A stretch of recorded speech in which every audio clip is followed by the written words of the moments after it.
생일을 지내면서 제가 여전히 노모를 모시고 있는 아들이고 또 아내의 남편이고 또 딸을 키우고 있는 아빠로구나 하는 것을 가족들이 식사하면서 제가 함께 나누었습니다. 하나님께 기도가 되는 것은 물론 아버님은 선친이 먼저 6년 반 전에 하나님 나라에 가셨지만 아버지로부터 배운 것을 또 후대에 잘 전달하는 아들, 또 세대로 놓고 볼 때에는 정말 부르심의 한 소망이라는 부르심 한 소망이요. 부르심의 한 소망이라는 게 우리 평면적으로만 아니라 세대 간에도 있습니다. 근데 이것이 DNA가 흐른다고 우리가 보통 말하거든요. 배운 대로 하죠. 좋은 것도 따라하고 나쁜 것도 따라하는데 할 수 있으면 주님의 마음에 합한 그 소망의 역사를 잘 간직하고 개발해서 다음 세대에 우리가 알지 못하는 세상이 또 올 텐데 그들에게 물고기를 주는 게 아니라 물고기 잡는 법을 알려주어서 하나님의 소망의 역사가 우리 이후에도 계속해서 일어나시기를 주님의 이름으로 축복합니다. 지난주에 아브라함에 이어서 오늘은 이삭의 이야기를 통해서 우리에게 주어진 소망을 다시 한번 확인해 보고 싶습니다. 사실 6개월 전에 지난 7월 마지막 주였나요? 우리 청년들이 울릉도에 갔다 온 그 주간인데 제가 이 믿음으로 이삭은이라고 이삭을 한번 다뤘어요. 그때 일반적인 얘기를 다 했는데 혹시 못 들으신 분도 계시고 여러분도 망각이 은사죠. 잘 잊어먹죠. 그래서 이삭 이야기를 다시 한번 하고 싶은데 비슷한 이야기가 있지만 사실은 굉장히 중요한 이야기예요. 왜냐하면 이삭을 잘 설교를 안 해요.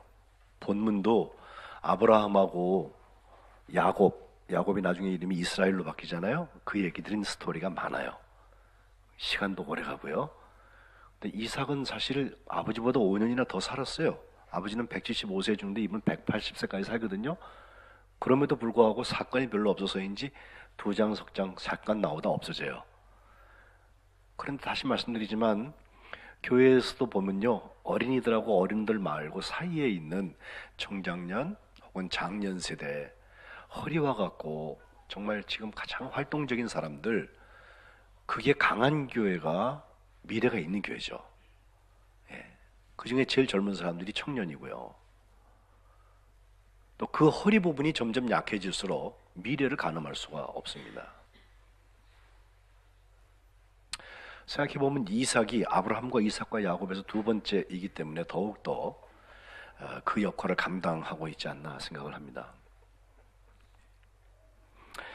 브릿지, 다리입니다. 다리, 연결하는 다리요. 또 강을 건널 때 있는 디딤돌들입니다. 그걸 밟고 가야만 강을 건너갈 수가 있습니다. 아버지의 영적 DNA를 잘 전수받았고 아들에게 그 DNA를 잘 넘겨준 사람입니다. 교회의 전통 이야기하면 내려온 전통이 있고 내려줄 전통이 있어요. 우리는 내려온 것만 전통이라고 옛날 얘기만 퍼먹는데 그렇지 않습니다. 내려줄 전통이 훨씬 더 중요한 부분도 있어요. 내려온 것들이 소중하지만 물려줄 것들도 소중하단 말이죠. 요즘에 아주 그 인기 있는 드라마 하나가 작년 12월 달부터인가 하다 보이는 게 있는데 스카이 캐슬이라는 게 있더라고요. 저는 한 번도 안 봤는데 아내가 열심히 최근에 보고 시작을 했어요. 근데 거기 막 소리를 지르고 그래갖고 제가 싫어서 안 보거든요. 또 시간도 없고 금요일 토요일 날 밤에 한대요. 밤에.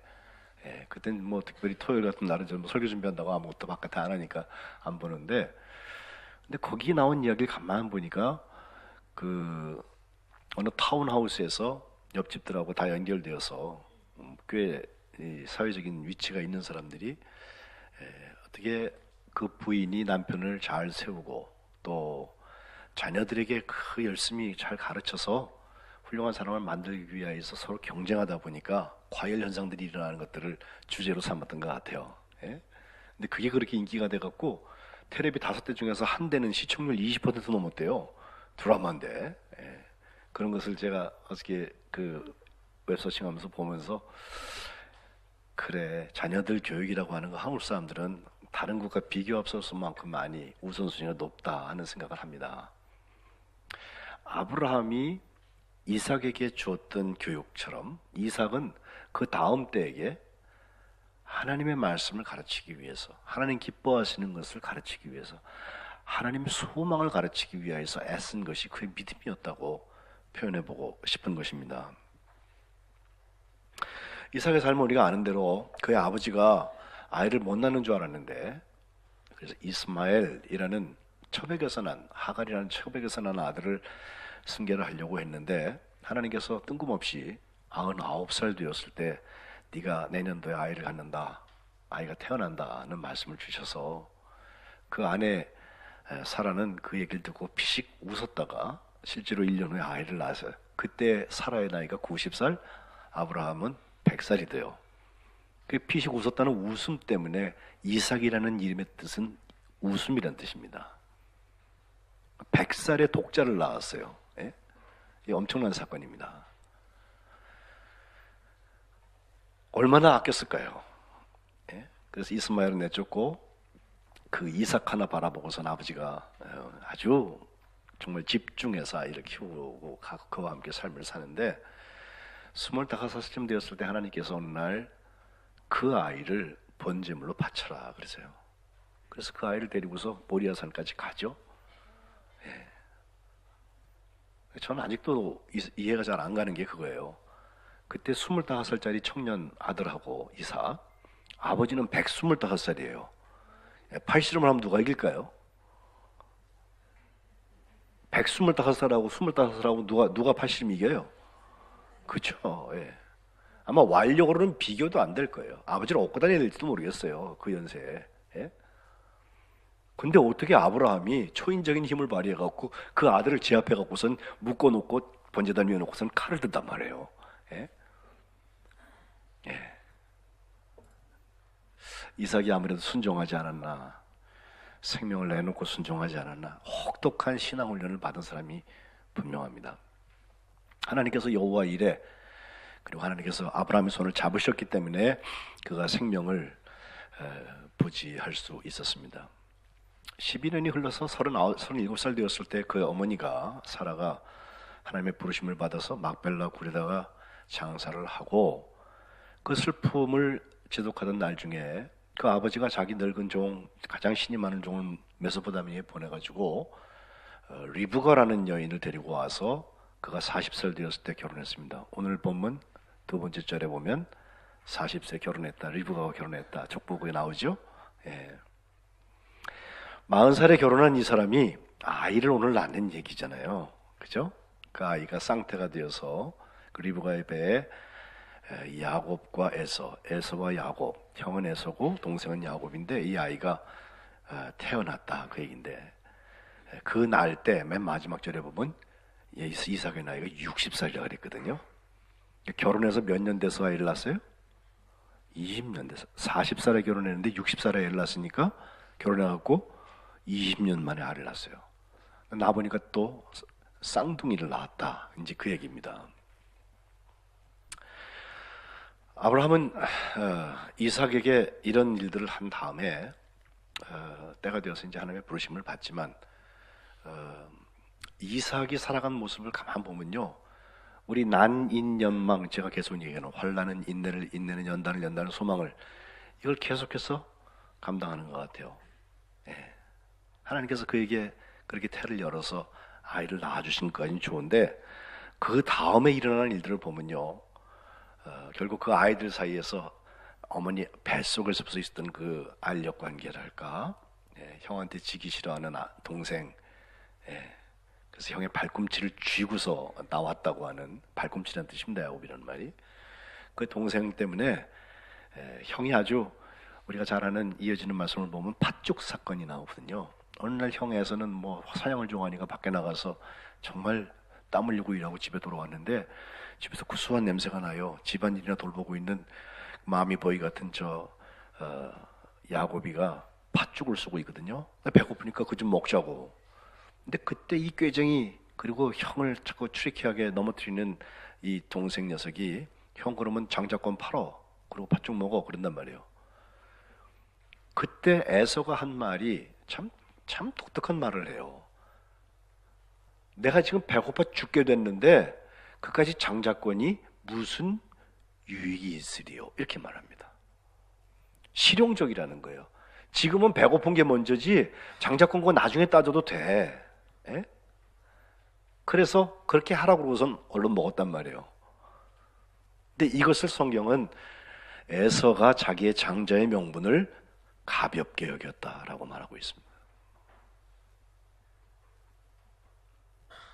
굶어 죽지 않습니다.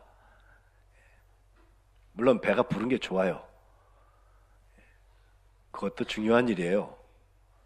그러나 그보다 더 중요한 것을 가볍게 여기는 우를 범하지 말라는 거예요. 그 사건이 실제로 일어나는 것이 우리가 6개월 전에 제가 말씀드렸던 아버지가 축복하는 장면, 눈이 어두워서 보이지 못하는 이삭이 아들 에서를 축복하려고 그랬는데, 축복하려고 너 나가서 사냥해가지고선 아버지 좋아하는 음식 좀 만들어 갖고 와라 그랬더니 나간 사이에 엄마가 그 얘기를 듣고서 꾀를 부려가지고 동생 녀석한테 네가 형인 척하고선 가서 아버지한테 거짓말해갖고 축복이나 일단 받아. 그래갖고 형의 축복을 가로챕니다. 예. 그 축복은 다 받고 나가는데 그거를 아버지가 알았던 것 같아요. 그러니까 제일 먼저 소리를 들어보고, 그 다음에 또 만져보고, 그 다음에 나중엔 입 맞추라고 그런 다음에 냄새까지 맡아봐요. 근데 그 테스트를 다 통과했어요. 어쨌든 그리고 축복을 받았어요. 이 야곱이라는 사람 그런 사람이에요. 나중에 자기 삼촌한테 갔을 때 삼촌한테 자기도 꾀를 당하기도 하지만 어쨌든 형한테는 정말 몹쓸 사람이 되어서 사냥을 진짜 해가지고 돌아온 우직한 형은 내 축복을 뺏어간 놈 때문에 죽이겠다고 칼을 들잖아요. 그래서 어머니가 어떻게 내가 하루에 두 아들을 다 잃냐 해서 아들을 피신시키는 얘기까지가 나오는 거예요. 이거 보세요. 환란이 인내와 연단을 통해서 소망을 향해서 가는 길이 여기에 나와요. 그리고 그 사이에 이삭의 이야기 딱 한 가지 나오는 것은 그랄이라는 곳에 가서 살았던 이야기인데 거기서는 두 가지입니다. 하나는 자기 아버지처럼 리브가가 너무 이쁘게 생겨서 그 리브가를 뺏기 위해서 나를 죽일까 봐 아내라고 소개하지 않고 내 누이 동생이라고 그렇게 소개를 했다가 나중에 야단 맞는 얘기 하나 아버지한테 똑같이 배운 것 같아요. 다른 하나는 거기서 우물 이야기입니다.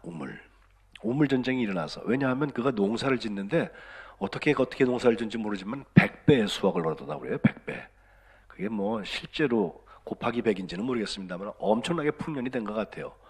그래서 하나님께서 그를 축복해 주셔서 그 거부가 되었고 정말 많은 재산을 거기서 갖게 됐는데 여기가 자기 땅이 아니고 이민 와서 그렇게 됐어요. 그러니까 거기 터줏대감들이 가만히 있어요? 시샘하지. 그래갖고 그 사람이 목축을 해야 되는데 거기에 우물 갖다 메워버리고요. 그래서 그랄의 목자들하고 이삭의 목자들하고 맨날 싸움을 하니까 이 사람이 자리를 피해서 이삭하고 하거든요. 다툼. 그리고 조금 넓은 곳, 르호봇. 그리고 맨 마지막에는 결국은 브엘세바라고 맹세 우물이라고 하는 뜻인데 거기서 화친 조약을 맺고 아비멜렉하고 헤어지는 장면이 나옵니다.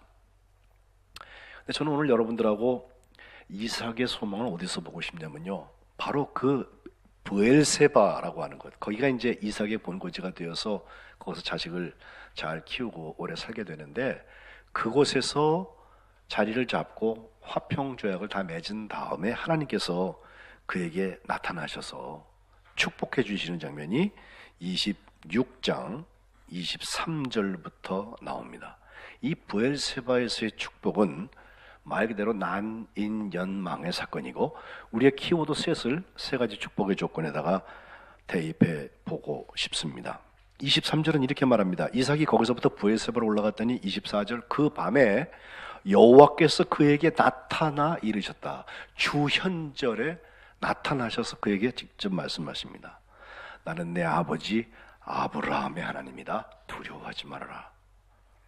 내 종 아브라함을 위하여서 첫 번째 내가 너와 함께 있겠다. 그리고 네게 복을 주겠다.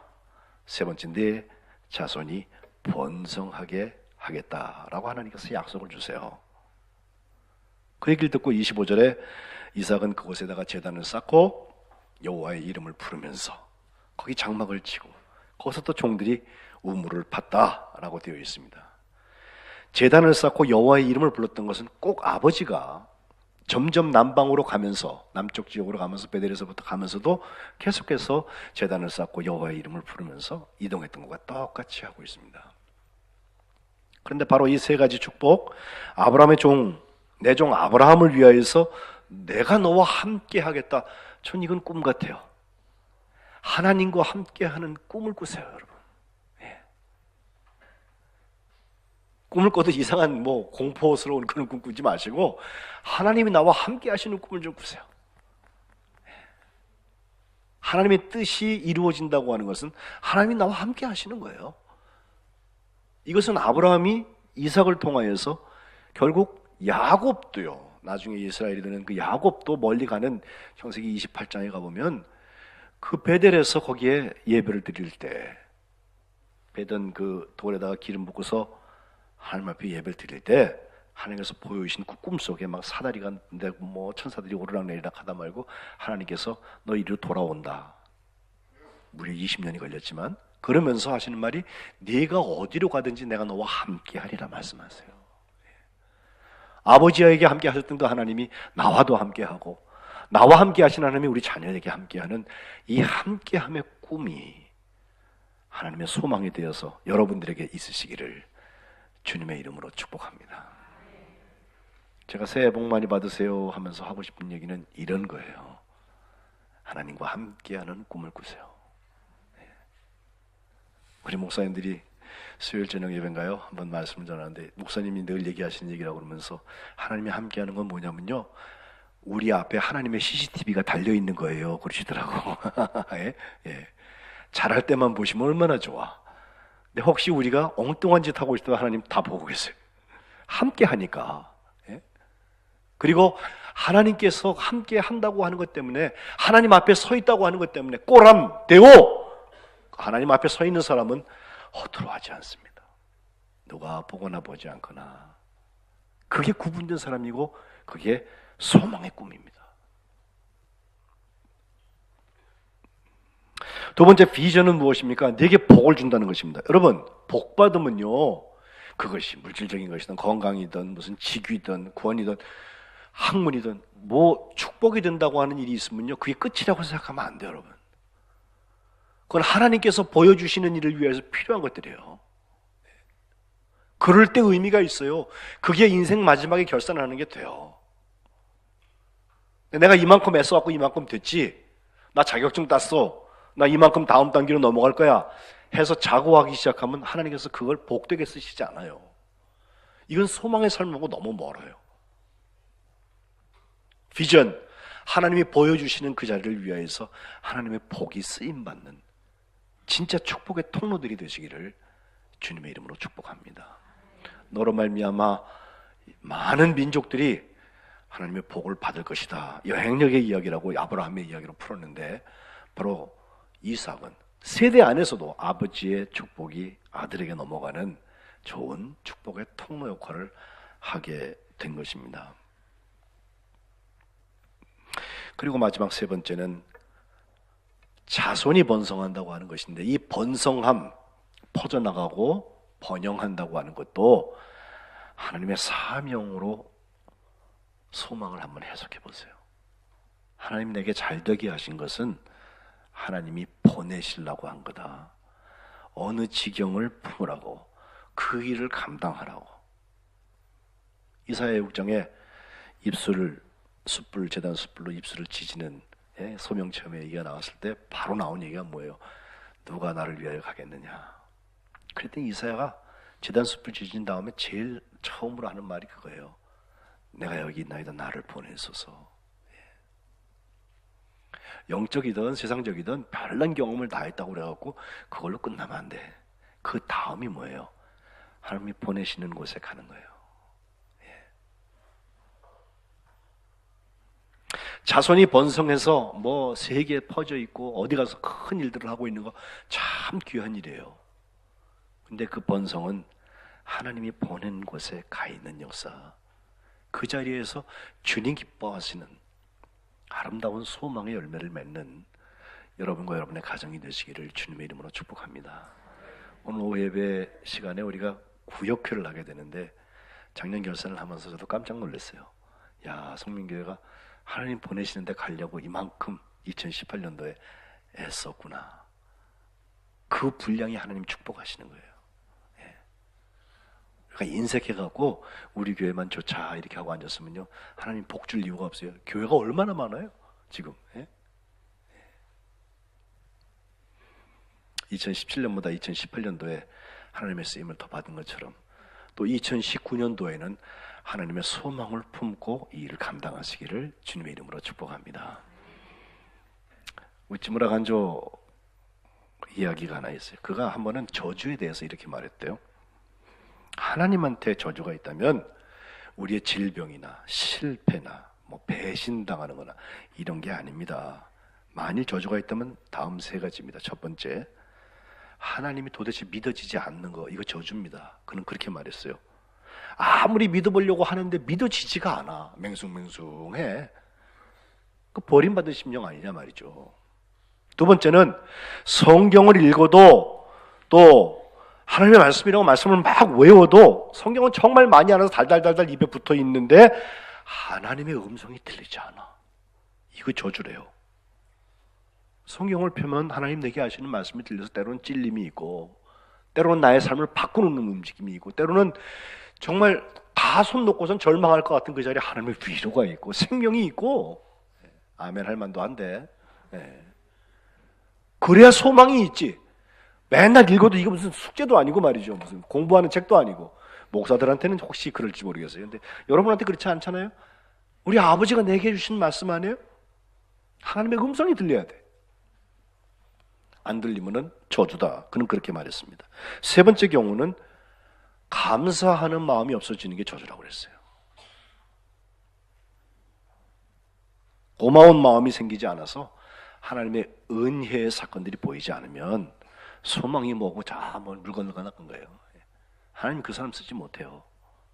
입에 늘 불평불만, 원망, 누구 때문에 탓하는 거 이런 것만 잔뜩 있고 오 하나님 감사합니다. 하나님 그 일도 내게 주셨군요. 혹시 난 고난이면 환난이면 인연망하면 되잖아요. 그죠?